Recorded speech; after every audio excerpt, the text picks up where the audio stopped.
Well, over the last 6.5 years that my wife and I have been here, there's always people that are in need of shelter and support in crisis situations, and we do our best to meet those needs, but you always want to be able to do it better.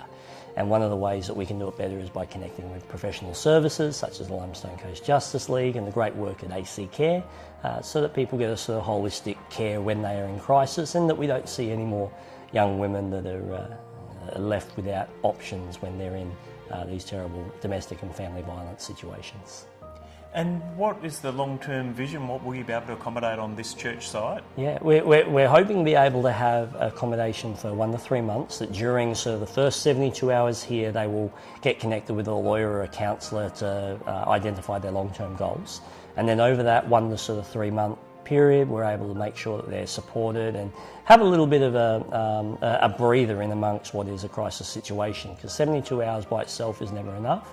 But 1 to 3 months is a good time to reset nervous system, get them supported, maybe find better options so that they're not stuck in a volatile situation. So 3 month refuge program, and then we'll see where it goes from there. Traditionally, this has been the role of churches, community building, life support programs, and a church isn't just there to pray and sing on a Sunday. It's not just some mystical spiritual thing, it's whole life well-being and welfare. The church has been most famous throughout history for its ability to get into the trenches and to serve the most vulnerable and the marginalised in society. And I think somewhere along the way some of us have forgotten that, but it's always been a big part of my mission and ethos, is to use what's in our hands to support and make a safer society for everyone. And doing that obviously takes a whole of community approach beyond the church itself. Yes. Are you finding Millicent and the broader community getting behind the project? Yeah, absolutely. We all have skills and unique stories, and we say gifts to bring to this whole life sort of support. We all know that it takes a village to raise a child, but it takes a village to support an adult as well. And we're not made to do life alone, we're made to do it in community. And while we were unfortunately wounded in community, we're also healed there as well. So we want to be a part of making it a more healing and holistic space that is going to truly help those that need it most.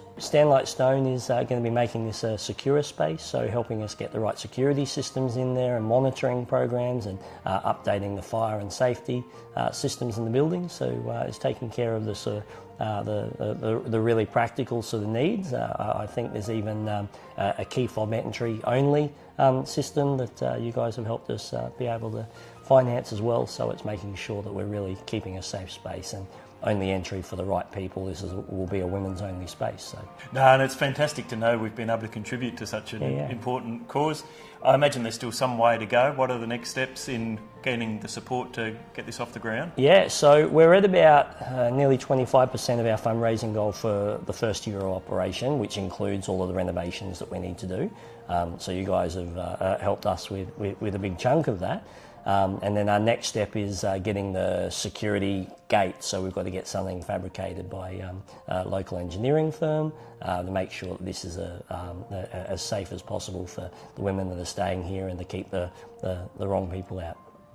It's fantastic to see it's such a big social issue, and to see a place-based approach that works for Millicent with the resources here. It's great to see you pulling that together. Yeah, well, I mean, it's a shame.